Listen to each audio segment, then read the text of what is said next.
Hello viewers, welcome back to my channel. இன்றைக்கி நம்ம சேனலில் பார்க்க போகிற வீடியோ பார்த்திங்கன்னா, இந்த எலெக்ஷனுக்காக வந்துட்டு இந்திய தேர்தல் ஆணையம் கணக்கீட்டு படிவம் வந்து வீட்டுக்கு கொடுக்குறாங்க.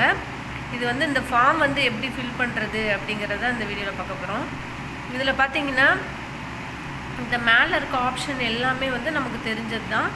இது வந்து நம்ம ஓட்டர் ஐடியில் இருக்க டேட் ஆஃப் பர்த்து, ஆதார் எண் போட்டுக்கணும், mobile number as usual mobile number போட்டுக்கணும்.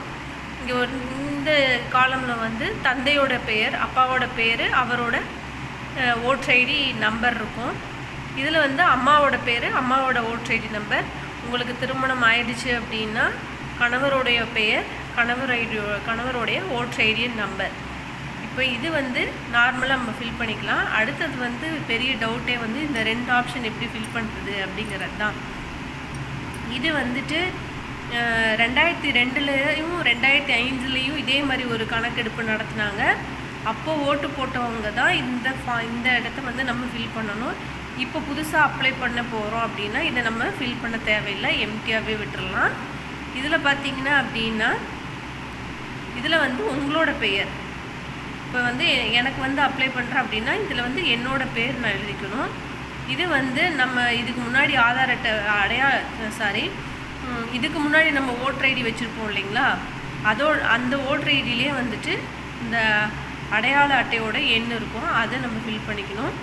இங்கே வந்து உறவினரின் பெயர் வந்து லேடிஸாக இருந்தால் வந்து நம்ம வந்து அப்பா பேர் தான் கொடுத்துருப்போம். நம்ம ஓட்டர் ஐடியில் என்ன நேம் இருக்கோ அதையே நம்ம கொடுத்துக்கலாம். ஹஸ்பண்ட் நேம், கல்யாணம் ஆயிருந்துச்சு அப்படின்னா ஹஸ்பண்ட் நேம் நீங்கள் கொடுக்க வேணாம். இந்த கட்டத்தில் பார்த்திங்கன்னா அப்பாவோட பெயர், உறவுமுறை வந்து தந்தை, மாவட்டம் நீங்கள் எந்த மாவட்டம் எந்த மாநிலம் அப்படிங்கிறத ஃபில் பண்ணிடலாம். சட்டமன்ற தொகுதியுடைய பெயர், இது எல்லா ஆப்ஷனுமே வந்து நம்ம ஓட்டர் ஐடியிலே இருக்கும், அதை பார்த்து நீங்கள் ஃபில் பண்ணிக்கலாம். இந்த சைடு வந்து பார்த்திங்க அப்படின்னா இந்த சைடு வந்து இதில் வந்து நம்ம பேர் எழுதக்கூடாது. இப்போ நீங்கள் இங்கே தந்தை பேர் எழுதிருக்கீங்களா, அப்போ வந்து இங்கே வந்து தந்தை பேர் தான் எழுதணும், நம்மளுடைய அப்பா பெயர். இப்போ என்னோட அப்பா பெயர் இதில் எழுதிக்கணும், அவரோட அடையாள அட்டை எண் எழுதிக்கணும். உறவினர் பெயரில் வந்துட்டு அவர் பேரையே எழுதக்கூடாது, அவரோட எங்கள் அப்பாவோட அப்பா இருப்பார் பார்த்திங்களா, அதாவது எங்களோட தாத்தாவோடைய பெயரை இதில் எழுதணும். உறவுமுறை வந்து எங்கள் அப்பாவுக்கு இவர் வந்து தந்தை, அப்போ தந்தை வரும். மாவட்டம், மாநிலம், சட்டமன்ற தொகுதியின் பெயர், இது எல்லாமே வந்து உங்களோட சட்டமன்ற தொகுதி பெயர், எண் எல்லாமே இருக்கும், அதை வந்து நீங்கள் அப்ளை பண்ணிக்கலாம். கடைசியாக பார்த்தீங்க அப்படின்னா இந்த இடத்துல நீங்கள் சைன் பண்ணிடணும். அவ்வளோதாங்க இது ஃபில் பண்ணுறது. தேங்க்ஸ் ஃபார் வாட்சிங்.